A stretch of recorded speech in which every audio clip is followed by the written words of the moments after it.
Hey everyone, welcome to Beyond Real Estate, where on this episode, we're going to be diving into the 3 things that every parent should be doing: price drops and depreciation in the real estate market, and ending the show by talking about the book, Never Split the Difference, and some of the key concepts found within that. So join us for this episode of Beyond Real Estate. Hey everyone, thank you for joining us today on Beyond Real Estate with Jalen, where we strive to edutain, that is, educate a little and entertain more. Here we discuss topics surrounding #DadLife, briefly talk about a current hot topic within the real estate industry, and end with business bookend before getting to know someone just a little bit better. Awesome, guys. Thank you for joining us today on this week's edition of Beyond Real Estate with Jalen. And for this first segment, #DadLife, wanted to discuss 3 things parents probably should be doing, but you probably aren't doing. But I think we all understand the importance of it. So without any further ado, want to get straight into this first one: scheduling time with your kids. I think we all know that it's important, but it's something that I understand to be very difficult. So Jay, I'll throw that one on you first. How do you navigate that one? Is it something you do? And if so, how? If not, thoughts on it? Yeah, it's definitely one of those hard things. I think it's easy to schedule, harder to implement. Life definitely gets in the way. You schedule time to go to the park and then it's raining outside. So you're like, okay, maybe today's the park day. So I think understand. Throw a rain jacket on. You're not allergic. Is it really that bad? And yeah, I think it's one of those hard things to navigate sometimes, where understanding that when something goes in your schedule, that should be just as important as anything else. So if you have a super important meeting with a client or with your financial advisor and you're figuring out your estate plan, whatever it is, you wouldn't miss that. So I think it's that holding that same importance when you schedule something with your kids, no matter what their age is. It definitely builds a better relationship versus just always being flaky with your own kids. I think if there's one, or however many kids you have, one person though that you should be holding to those set dates and times, it's with your kids. Nick, what are some things that people can do or that you do yourself so that you and Diego can have that personal time and make sure that you have those bonding moments? To be honest, I don't think it's any secret potion to say, if you do this different, then you'll be able to do it. And I think the other unfortunate reality for a lot of people is regret. You think about this topic that we are talking about, and it's scheduling time with your kids, and so many people regret not doing it more. And again, we all understand the importance of it. So it comes back to just following through and making it a non-negotiable. I think there's a lot of things we say we prioritize, but then we're so easily willing to say, not today, not right now. Oh, I have more time. And then we look back in hindsight saying, I didn't spend that much time with my kids for X, Y, and Z. And we can come up with all kinds of excuses. And so that leads me to my answer is, your reasoning has to be better than your best excuse. And if your kids aren't that, then I don't know what is, to be honest. But you touched on it. It goes back to stop making it a negotiable thing to say, I can play with my kid for that 30-minute window at the park next Tuesday. Just stop. Because again, I think too many people look back and say, I could have, would have, should have. And I didn't. Yeah. And that regret is definitely something that we're so primed to worry about how we're feeling in the moment or what's easy for us now versus how that is going to affect our future selves. And so you've spent all this time doing these other things that then in hindsight, you're like, my kids growing up was so much more important than going to that business meeting or then switching things around. And so I missed my kid's baseball game. Like, when you're on your deathbed, is that one business meeting, moving that business meeting, or telling someone? So it's reevaluate your priorities. I know I need to do it almost continually. And I literally have a blog and a podcast that talk about how you can be a better parent. So I am neither perfect nor the perfect example, but I think understanding that there are those deficiencies is an important first step. And I think it segues perfectly into our second one of 3, being that example. Yeah. And it's prioritizing time with our kids, something we know is important, but rarely do. The second one is being that good example, because it's like, they're going to remember, what did my mom and dad do? And that's going to be their, did they do that on a regular basis? And if parents do, that's what they grew up with, so that they're more likely to do it. And to segue into that second one of being that good example, we all know it's so important, but you think about how many neglect to think before they speak I don't want my kids to use bad language and that, It whatever. And what the F this? And he's a piece of crap and fill in the blanks with creative words. It's again, it's following through and that self awareness piece that I think so often get forgotten in the heat of the moment, which there again, it's a bad excuse. Your reason has to be better than your best excuse. And that example too, if you constantly are moving things or you're constantly okay with shifting things or, hey, we can put that off to another time, your kid's going to pick up on that so quickly and understand that's an okay thing to do. That kind of lackadaisical, easygoing, not holding yourself to a schedule or to holding yourself to the things that you do have booked. It's easy to do, but when your kids see that, they're going to then apply that to life themselves. And is that really who you want to be raising? The answer is always no. We all know what the perfect human being looks like, and it's the person that does what they say and say what they do. And when they say they're going to do something, that they're going to be there and doing it. So those are the things that when you're setting that good example, you also have to adhere to it, even if there's those days you're like, I do not want to do that. I know I Well, scheduled that thing, but I just yeah. don't want to do it today. And it's like being healthy. I don't want to Yeah. work out or I don't want to eat healthy, but I know the importance of it. And I want my kid to know the importance of it. And if you have Yeah. junk food around all the time and it's so quick to access, it's like there again, it's just following through with what you say, right? Yeah. It's a very simple thing. You don't have to do too much other than stock the cabinets with better options and you setting the example and kids take cues. They really do too. It's one of the craziest things that you'll catch yourself or you'll catch your kid doing something and you'll just be like, why is my kid doing that? Where did they get that from? And it's, oh, they got that from me because I'm doing it right now. God dang. Okay. So I need to stop doing that. And without kind of that self awareness and understanding that you need to set that example, it can be hard.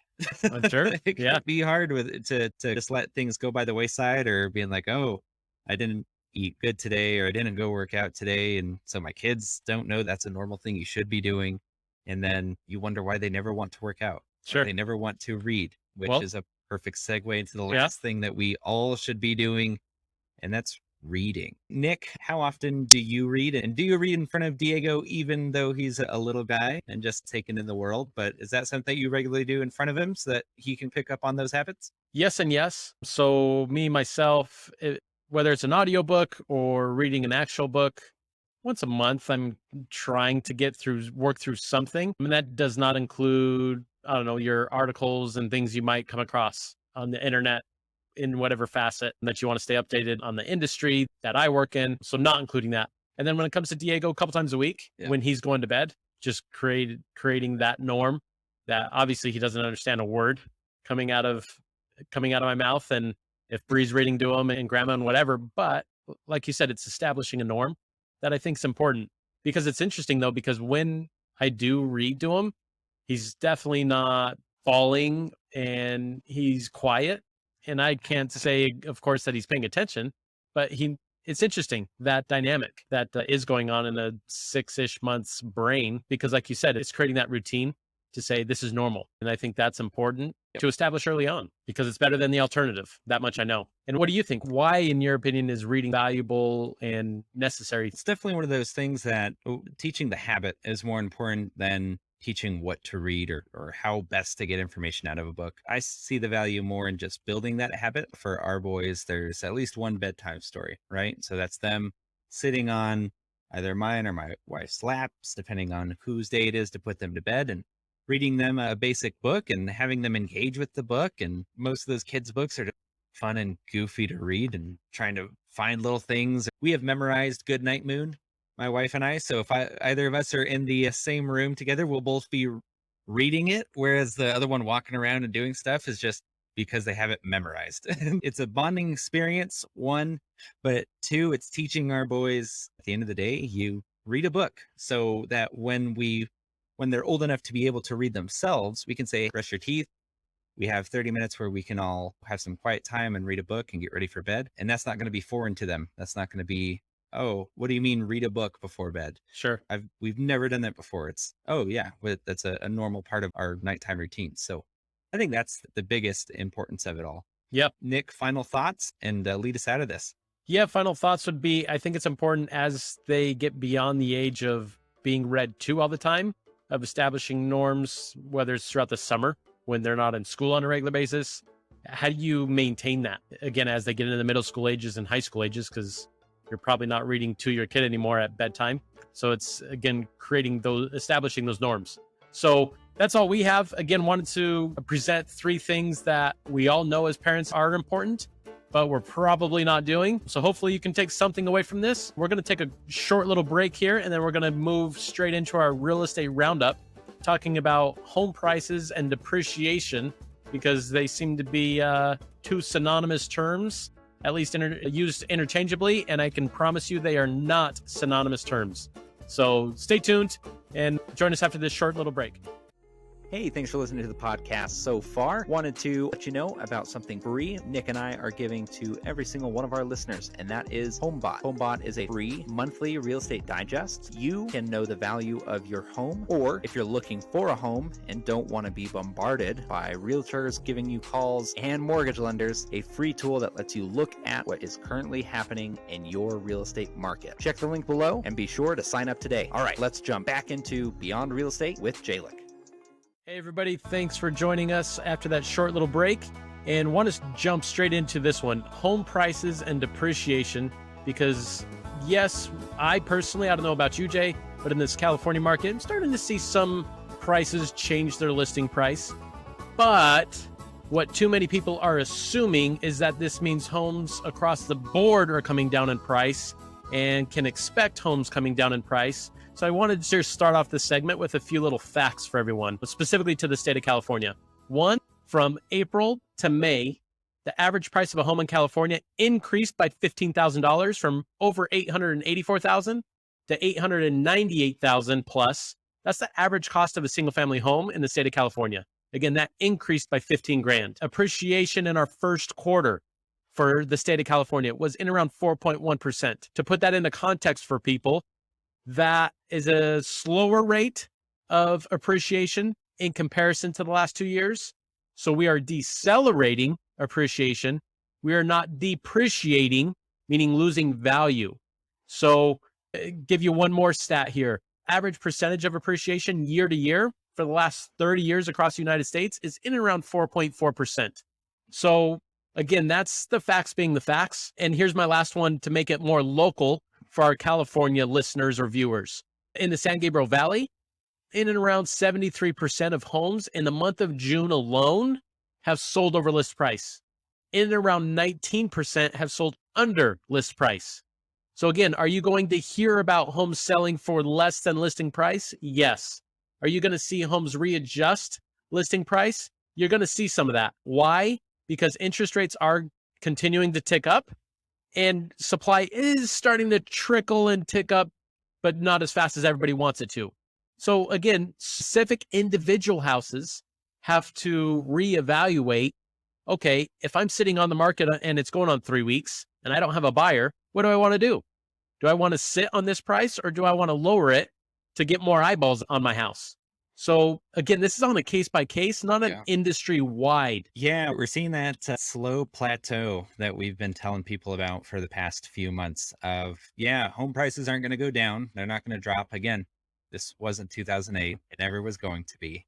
But what we're seeing now is that plateau where, people aren't going to be offering well over listing price because there are more options on the market. Also, with increasing interest rates, that means the amount of money people are able to qualify for is becoming lower, or they're not able to go above and beyond what they were initially wanting to, or they initially qualified for, and versus what they were comfortable with paying for. So as a seller, you definitely have to understand that. And there's some things that you can even do in this type of environment. If you are a current seller and you're like, man, how are we going to get more money for our home? Some strategies that you can use is offering seller concessions to help buy down the interest rate. So maybe the person is willing to spend $650,000 on your $625,000 listing, and the home more than likely would appraise for that. So it's not really an issue, but the monthly payment is just too high at that price. So you as a seller could actually offer, hey, we'll pay you $5,000 in concessions to buy down your interest rate.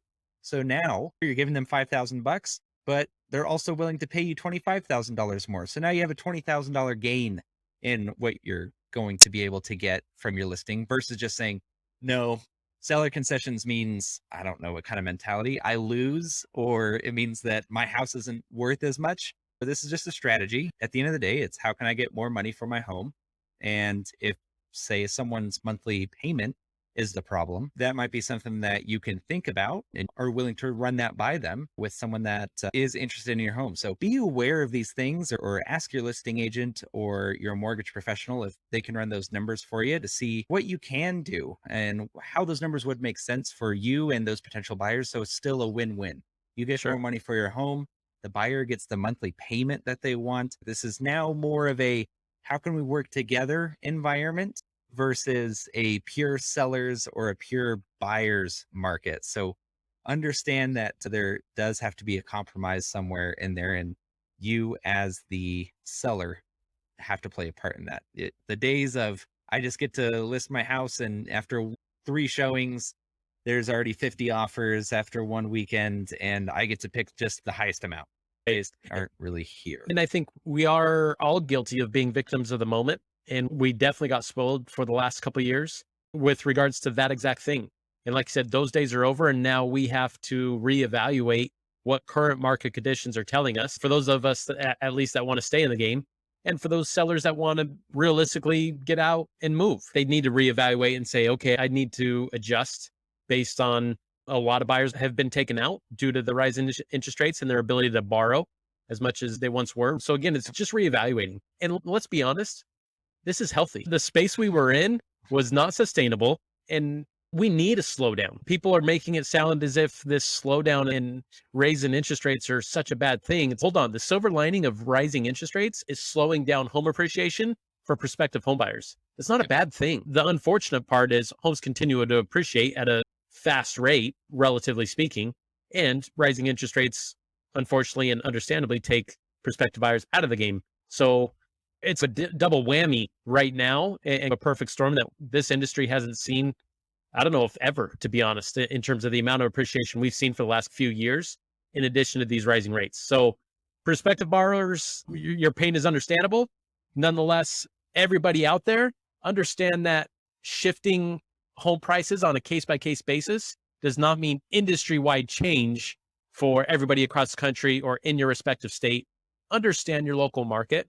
Understand how many houses in your city or your subdivision are actually lowering listing price. It's just because Indianapolis may be having 50% of listings sold under list price. I just threw that out there, by the way. I have no idea. That does not speak on the behalf of Denver. That does not speak on the behalf of Los Angeles. Yeah. So people, again, hear titles and pieces and they're just like, oh my God, that's everywhere. It's like, hold on. Take a step back, because the major news articles too, of course, they're wanting to have those more clickbaity things, get you worried. So now's not a good time to buy, or now is a good time to buy. And that's based on you, and that's also based on your market. And again, being based on you, it depends on what you're shopping for and what you're comfortable with paying. So yeah, Nick makes a good point. It's a case by case. Don't fly off the handle and jump into something or jump out of something just because you hear it, whether that's on the news or your favorite YouTuber or podcaster says it. Check out what your local market is doing, talk to a local expert, and they'll be able to guide you to make sure that what you're doing actually fits with your goals. And I'll conclude with this. You know what 2 ways to navigate a market inefficiently are? Being panicked to make decisions and overcorrecting. Saying, oh, anybody buying a house this year is unbelievably uneducated. Hold on. I would agree that those that are investors looking to flip scenarios, they probably need to take a step back and reevaluate what is my best option based on what I know. But if you are looking to make life changes and you need a lifestyle change based on your family growing, based on your family getting smaller, based on different family dynamics that present themselves, getting into a house this year is not a bad decision. So there again, a lot of people will make one uniform statement and say that fits the bill for everybody and everything. And too many people listen to that and be like, I'm a fool if I buy this year because that investor said so. And you're just like, stop. He's an investor. Yeah. He's in a much different space than a growing family that went from 3 to 5 in the last 2 years. Oh, yeah. Those are much different demands.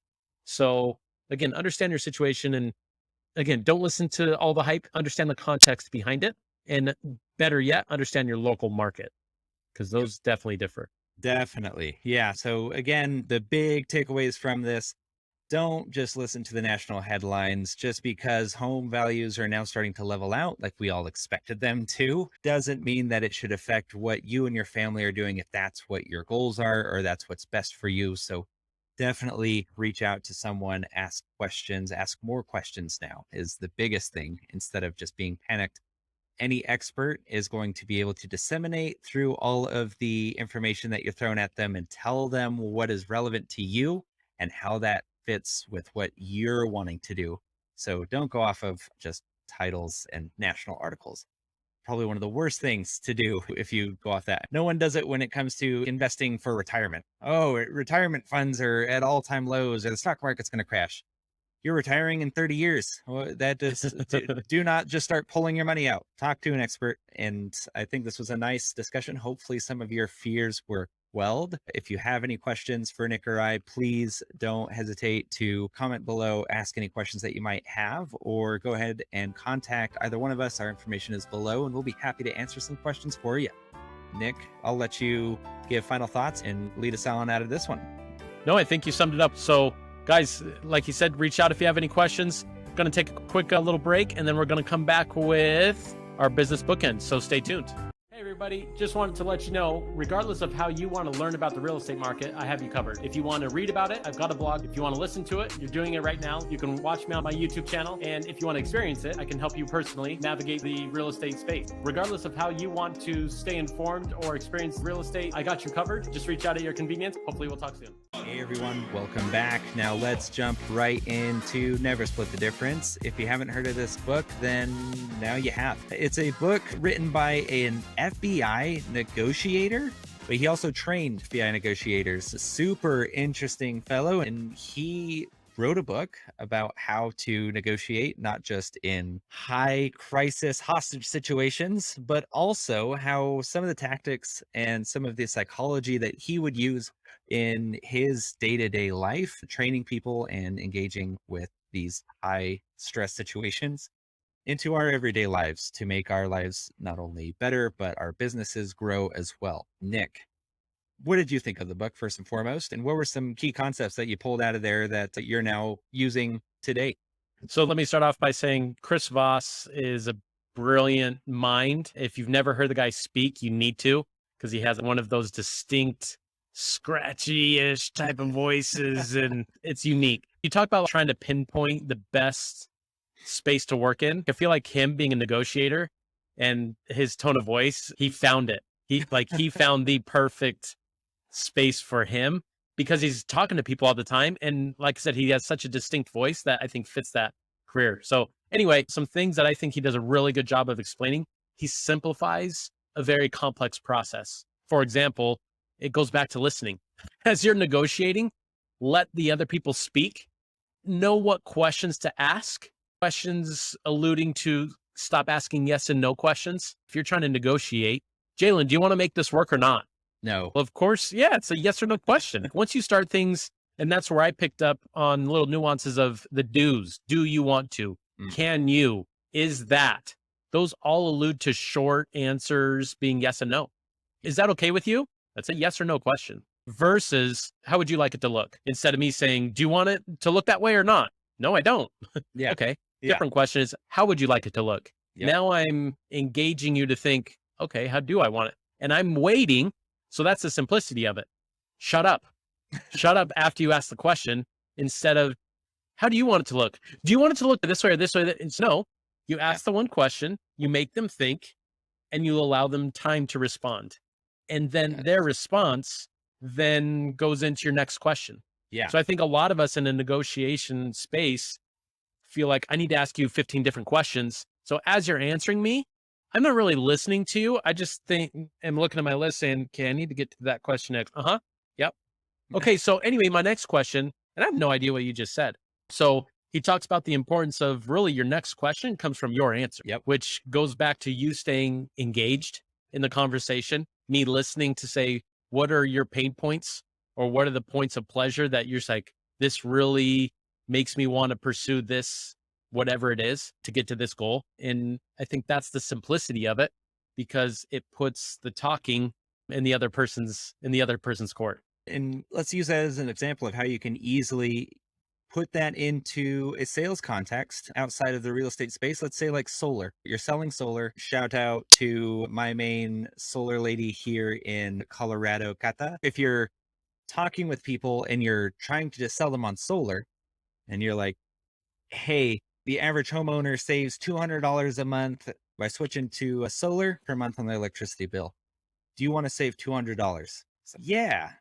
See, that's the end of the conversation. Now you have to do more probing. Versus if the average person saves $200 per month on solar, what would $200 per month do for you and your family? Oh, now that would let me go on a date night more. That let me do something more fun with my kids. That would let me do XYZ. Oh, great. So you think that would be something that's important? If I can help you save $200 per month, that would allow you to do all that. See, now those are a lot better engaging questions that you're pulling from the person, and you can go from that. Now they have kids. Now that date nights with their wife is important. Oh, where do you go on date nights with your wife? Oh, what are some fun things you enjoy doing with your kids? You can really build a relationship a lot more quickly and efficiently and really get to the heart of what's important to that person so that you're now providing solutions versus just yes or no. Do you want to save $200 a month? No one's going to say no. But also, you're not, money is money at the end of the day. Money just allows you to do something. So if you're just asking yes or no questions in a sales atmosphere, you'll get the answers you want, but you're not going to get them to act on it because there's no emotion tied to it. Versus asking these more engaging and thought provoking questions, which gets the person to see why your solutions are for them versus you just selling something. One of the things that I'm going to be focusing on this next quarter is real estate planning for people. Okay, Nick, do you want to sign up for my free real estate planning? Nope. See, you don't know. It's no, that sounds like a pain in the ass. It sounds like you're going to try to sell to me constantly. I don't know what the benefit is in it for me. Why would I let you have some of my time? And so a better way to ask that is I offer a free service called real estate planning that lets people understand what their home value is worth and make sure that they're in the best situation possible. What are some goals that you'd like to achieve in the next 5 years? Oh, here's some goals. Here's some goals. Here's some goals. Oh, okay. Why are those important to you? Oh, this. Great. So now Johnny's going to college. Fantastic. Where is he going to go? Do you know how much per year that's going to cost? If I could find a way to use the equity in this great boom of equity in homes to help pay for your son's college and save X amount of dollars because your monthly payment goes up by this much versus you paying this amount of money at these higher interest rates, would that be something worth looking at the numbers for you? Now we're having a lot more meaningful conversation than just, do you want real estate planning?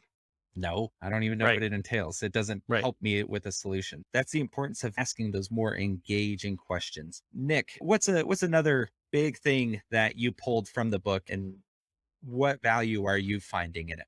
Speaking of yeses and nos, especially in the sales space, so many people try to get the customer to say yes. And Chris Voss Yeah. talks about the importance of asking no questions.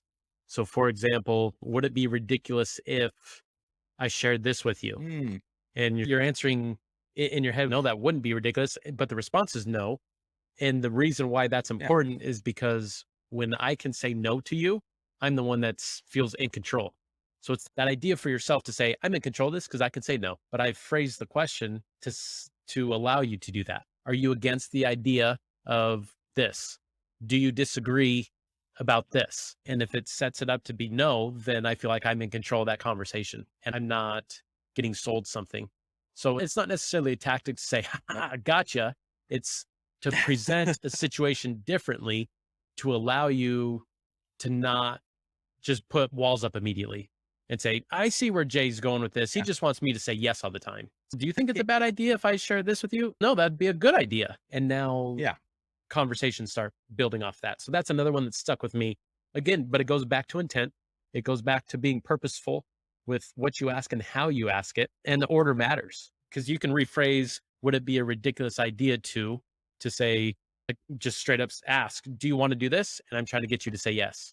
So that's another key takeaway that I've had. Like you said, don't want to give too many away because that book is brilliant. To be Yeah. fair, I've listened to that on audio 4 times, and I'll just pop that on every now and then because there's just nuggets because we're so forgetful. Dang, I Yeah. need to remember that. And he presents a few Yeah. different characteristics to be mindful of when you are listening and how that can set you up to be more, not successful, but again, be more purposeful.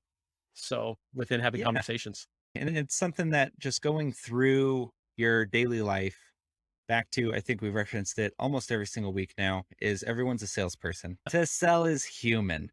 So implementing these two can help create better engagements with the people that you care about and the people that you do want to engage with more meaningfully, and you get to know people more. If you're at a barbecue or something, instead of asking yes and no questions, being like, well, this person doesn't know how to answer a question. What questions are you giving them?